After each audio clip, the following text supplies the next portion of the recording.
Bonjour tout le monde. Bonjour. Bonjour. Aujourd'hui, c'est Naïs qui nous fait la lecture. Tu nous dis ce que tu vas lire, Naïs, s'il te plaît? Je vais lire Matthieu 12 du verset 38 à 42. Alors quelques-uns des scribes et des pharisiens prirent la parole et dirent : Maître, nous voudrions te voir faire un miracle. Il leur répondit : Une génération méchante et adultère demande un miracle. Il ne lui sera donné d'autre miracle que celui du prophète Jonas. Car, de même que Jonas fut 3 jours et 3 nuits dans le ventre d'un grand poisson, de même le Fils de l'homme sera 3 jours et 3 nuits dans le sein de la terre. Les hommes de Ninive se lèveront au jour du jugement avec cette génération et la condamneront parce qu'ils se repentirent à la prédication de Jonas. Et voici, il y a ici plus que Jonas. La reine du Midi se lèvera au jour du jugement avec cette génération et la condamnera parce qu'elle vint des extrémités de la terre pour entendre la sagesse de Salomon. Et voici, il y a ici plus que Salomon. Merci, Naïs. Alors, ce passage, il fait suite au verset précédent, puisqu'on voit que c'est alors, donc c'est vraiment la continuité. Et juste avant, vous vous rappelez, Jésus, il avait dit aux pharisiens « race de vipères ». Vous vous rappelez ? Oui. Et là, c'est ces gens-là, les scribes et les pharisiens, qui demandent à voir un miracle. Et vous avez vu la réponse de Jésus ? Cette génération méchante et adultère demande un miracle. Donc il y a vraiment le lien avec race de vipères, quoi. Il est vraiment dans la continuité, Ouais. il les brosse pas dans le sens du poil, là, on est d'accord. Non. Donc ce qui veut dire qu'il comprend bien que cette demande, elle est tout sauf... ça vient pas d'une bonne motivation, quoi. Il vient de dire qu'ils sont méchants, ils ont un cœur méchant, mauvais. Et en fait, eux, ils sont en train de dire, prouve-le que t'es le Messie. Quelque part, oui. Oui, c'est un peu ça. Ou alors ils tendent un piège, mais en tout cas, ils ont pas vraiment faim et Envie de soif voir un de miracle. Jésus. Voilà. Et Jésus, lui, justement, il est pas un faiseur de miracles sur commande. Non. Voilà, il est pas, ils veulent que je fasse un miracle, je vais faire un miracle. Comme ça, ils vont voir que je suis le fils de Dieu. Il a pas besoin de ça, Jésus. Mais la seule chose qu'il laisse quand même, parce qu'on voit que il discerne bien que la motivation est pas bonne. Il dit c'est une génération méchante et adultère, ce qui n'est pas un compliment, hein. Non. Donc du coup, il va pas donner une suite favorable à leur demande, parce que de toute façon, comme je viens de le dire, c'est pas un faiseur de miracles sur commande, c'est pas un distributeur de miracles, tu vois, c'est pas tiens, hop, j'appuie sur un bouton et j'ai mon miracle. Non, c'est pas ça Jésus. Non. Donc il va pas forcément donner une suite favorable, mais il dit quand même que je vous laisse un miracle. Lequel ? Celui de Jonas. Celui de Jonas. Tu te rappelles de l'histoire de Jonas, Noam ? Un peu, oui. Tu peux nous la raconter vite fait ? Jonas, c'est celui qui s'est fait avaler par un Gros poisson. gros poisson. Il est resté combien de temps ? 3 jours. 3 jours. Donc pendant 3 jours, Jonas, il a disparu de la surface de la terre. Et puis au bout de 3 jours, qu'est-ce qui s'est passé ? Le poisson, il l'a recraché. Recraché sur la terre. Voilà. Donc du coup, au bout de 3 jours, Jonas, il est revenu sur la terre. Et en fait, Jésus, il dit que le miracle qu'il leur laisse, c'est celui de Jonas, parce que lui, il va disparaître pendant 3 jours de la terre. Pourquoi ? Parce que il va être mis à mort, il va être crucifié, mais 3 jours après, il va revenir, parce qu'il va être ressuscité. Donc là, c'est pas un poisson qui l'avale, c'est quelque part, c'est La mort qui l'avale. c'est la mort qui l'avale, ouais, c'est ça. Et puis il revient. J'avais jamais remarqué. Et oui, ce passage, il montre simplement que le parallèle entre Jonas, les 3 jours dans le poisson, c'est le parallèle avec la mort de Jésus. Et donc, il laisse ce miracle, même pour la génération méchante, incrédule, perverse et adultère, parce que quiconque croit que Jésus il est mort pour lui, est ressuscité, et qu'il le confesse, du coup, il est sauvé. Même les pharisiens, ils peuvent être sauvés, hein. Mais je me disais que ça ressemblait que Jonas soit dans 3 jours dans un gros poisson et que Jésus, il est mort.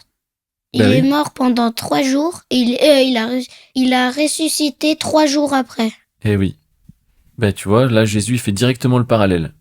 Il n'est pas encore mort, mais il sait très bien qu'il va mourir et qu'il sera ressuscité le 3e jour. Alors, vous avez vu, il parle de Jonas, mais il parle aussi d'autres personnes, et il dit 2 fois la même chose. Voici, il y a des gens qui ont cru en Jonas, il y a des gens qui ont cru dans la sagesse de Salomon, et voici, il y a ici plus que Jonas, et voici, il y a ici plus que Salomon. Donc en fait, il y avait la réputation de Salomon, de la sagesse de Salomon, qui était grande, au point que la reine de Midi a fait tout le trajet jusqu'à lui pour venir l'écouter, pour venir l'entendre. Donc là, ça parle de quoi? Ça parle de quelqu'un qui entend parler de la renommée de quelqu'un, qui adhère, qui y croit, et qui est prêt à faire un sacrifice, donc de temps et d'argent, parce qu'un long trajet, c'est du temps et de l'argent, pour aller écouter cette sagesse. Et puis Jonas, même si bon, au début, il a pas voulu trop prêcher comme Dieu lui demandait, mais finalement, à cause de l'histoire du poisson, il s'est dit bon, on va quand même aller faire quelque chose. Et ben par la suite, les habitants de Ninive, ils se sont repentis tout de suite, même que Jonas était surpris. Mais voici, il y a ici plus que Jonas. Alors, en fait, ça se voit pas forcément, ça frappe pas forcément l'œil, parce que Jésus, c'est le Fils de l'homme, mais c'est aussi le Fils de Dieu. Donc ça se voit pas parce qu'on voit plus. Les gens à l'époque, qu'est-ce qu'ils voyaient? Ils voyaient un homme. Ils voyaient pas Dieu quand ils voyaient Jésus. Ils voyaient un homme, comme vous et moi. Même quand il est allé dans sa ville, vous vous rappelez, les gens, ils ont eu peine à croire parce que ils disaient mais c'est le fils du charpentier, on le connaît lui. D'où ça lui viendrait toute cette sagesse, toute cette autorité et toute cette puissance. Et en fait, du coup, il y a l'incrédulité qui s'emparait de leur cœur. Parce qu'ils ne voyaient que l'aspect terrestre. Mais pour ceux qui discernent l'aspect céleste, eh ben, il y a ce miracle-là qui sauve.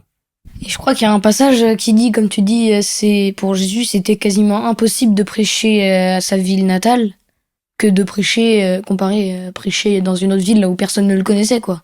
Parce que eux, ils le connaissent, ils disent, bah, c'est le fils du charpentier, c'est pas lui, il est pas exceptionnel, c'est un fils d'un homme, il est comme tout le monde, quoi. Alors que les autres, ils le connaissaient pas, ils se disaient que c'était un prophète depuis le début de son enfance, il est avec Dieu et tout. Ouais. Pour Alors, eux, c'est pas que c'était impossible de prêcher. Par contre, Jésus, il dit, nul n'est prophète dans son pays. C'est-à-dire, nul n'est pris au sérieux parmi les siens. Nul n'est pris au sérieux parmi les siens, parce que il y a cette familiarité qui fait que on discerne pas forcément le côté spirituel. Et c'est pour ça d'ailleurs que c'est ici qu'il a fait très peu de miracles. Pas parce que il était empêché à cause de l'incrédulité des gens. Parce que par exemple, quand il a ressuscité Lazare, il y a personne qui croyait que Lazare allait sortir. Hein. Mais c'est parce qu'en fait, il y a très peu de personnes qui ont demandé à être guéris, qui ont demandé à ce qu'on chasse les démons, etc. Pourquoi? Parce qu'ils ont dit, bah, c'est le fils du charpentier, c'est bon, on le connaît. Donc du coup, ils ont pas demandé. Parce que eux, ils étaient habitués à le voir avant qu'il commence son ministère aussi. Donc ils vivaient une vie normale comme tout le monde. À l'époque, ils faisaient pas tous ces miracles partout. Ouais. Donc en fait, ils ont pas cru finalement. Ils ont pas cru la renommée qu'il avait. Donc c'est pour ça qu'il faut vraiment apprendre à discerner. Discerner si c'est bien Dieu qui est derrière telle ou telle personne. Et moi, j'aime bien prendre l'exemple des disciples. C'est dans Jean 6 qu'on voit ça. Jésus, il a des paroles très dures par rapport mon corps est une nourriture, mon sang est un breuvage, etc. Et il perd beaucoup de disciples à ce moment-là. Et il se tourne vers les 12 et il leur demande, est-ce que vous aussi vous voulez partir? Et eux, c'est quoi leur réponse? Ben, c'est vrai que ce que tu dis quand même, c'est un peu déroutant, ça nous déstabilise, on comprend pas trop, c'est un peu dur à entendre, c'est compliqué pour nous, mais où est-ce qu'on irait ailleurs? Parce que c'est toi qui as les paroles de la vie. Il faut bien apprendre à discerner les paroles de la vie pour que quand il y a l'Esprit de Dieu qui utilise telle ou telle personne, tel ou tel message, tel ou tel verset, tel ou tel, enfin, n'importe, tout ce qu'il voudra utiliser, qu'on ait l'oreille attentive en fait, et qu'on soit au bénéfice de ces choses-là. Sinon, on va faire comme les pharisiens, les scribes, on va passer à côté, et on va demander des choses qui vont servir à rien, et qu'on n'aura pas en plus. Alors que si on discerne, on va vraiment avoir tout ce que Dieu veut nous donner, c'est-à-dire la vie en abondance. Voilà, ça va être tout pour aujourd'hui. On va se séparer là-dessus. Ça vous a plu? Oui. Oui. On va se dire à la semaine prochaine pour continuer alors. À la semaine prochaine.